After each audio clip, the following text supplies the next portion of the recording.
Hello అందరికీ welcome back to వంశకారవిల్లు. ఈరోజు వచ్చేసి నేను టమాటా పప్పు చేసుకుంటున్నాను. చాలా టేస్టీగా సింపుల్గా అయ్యేటట్టుగా.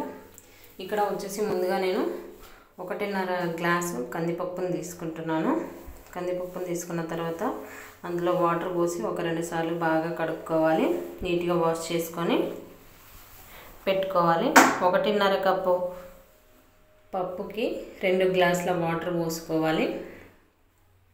2 గ్లాసుల వాటర్ పోసుకున్న తర్వాత పప్పు అంతా మంచిగా దగ్గరికి చేసేసి అందులోకి ఒక 1/2 టేబుల్ స్పూన్ పసుపును, ఒక 1/2 టేబుల్ స్పూను నూనెను కూడా వేసి మూత పెట్టి ఒక 4-5 విజిల్లు వచ్చేంత వరకు స్టవ్ మీద పెట్టుకోవాలి. స్టవ్ ఆన్ చేసి స్టవ్ మీద పెట్టుకోవాలి. ఆ పప్పు ఉడికేంత లోపల మనం మిగతా ప్రాసెస్ చూసుకుందాము. ఇక్కడ వచ్చేసి నేను టమాటాలను ఒక 7 టమాటాలను, ఒక 6 పచ్చిమిరపకాయలను, ఒక 1/2 ఉల్లిగడ్డను తీసుకుంటున్నాను. ఇవన్నీ కట్ చేసి పెట్టుకునేసరికి పప్పు ఉడుకుతుంది. పప్పు ఉడికింది. ఇప్పుడు కొంచెం నిమ్మకాయ సైజ్ అంతా చింతపండు కూడా నానబెట్టుకోవాలి. ఇప్పుడు పప్పు ఉడికింది. పప్పు కొంచెం కలుపుతుంటే కొంచెం మెత్తగానే ఉంది. కొంచెం పప్పు గుత్తితోటి మంచిగా రుబ్బుకోవాలి, మెత్తగా అవుతుంది.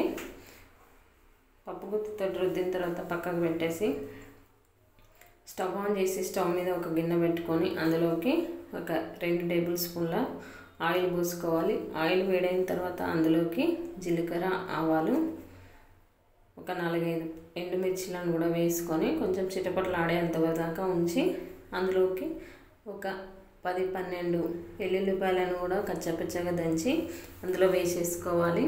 అవి వేసుకున్న తర్వాత ఉల్లిపాయలు, పచ్చిమిరపకాయలు అవన్నీ వేసి కూడా ఒకసారి బాగా కలుపుకోవాలి.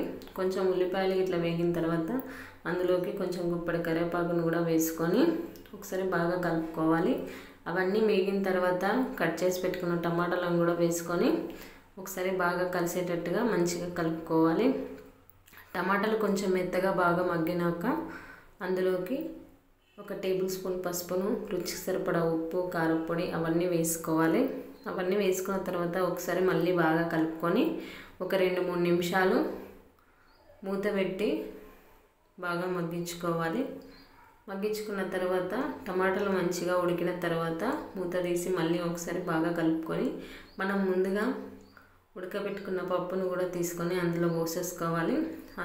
అందులోకి కొంచెం చింతపండు రసం కూడా వేసుకొని ఒకసారి మొత్తం బాగా కలిసేటట్టుగా కలుపుకోవాలి. మీకు గట్టిగా అనిపిస్తే కొంచెం పులుపు ఎక్కువగా అనిపిస్తే కొన్ని వాటర్ కూడా యాడ్ చేసుకొని మొత్తం ఒకసారి బాగా కలిసేటట్టుగా కలుపుకొని ఒక 6-7 నిమిషాలు మూత పెట్టి కూరంతా బాగా మగ్గించుకోవాలి. మగ్గించుకున్న తర్వాత ఒక గుప్పెడు కొత్తిమీరను కూడా వేసుకొని మళ్ళీ ఒకసారి బాగా కలుపుకొని స్టవ్ ఆఫ్ చేస్తే సరిపోతుంది. టమాటా పప్పు చాలా సింపుల్గా. ఈ వీడియో కనుక మీకు నచ్చినట్లయితే లైక్ చేయండి, షేర్ చేయండి, సబ్స్క్రైబ్ చేసుకోవడం అస్సలు మర్చిపోదు వంశకారవిల్లు ఛానల్ని. Thank you for watching.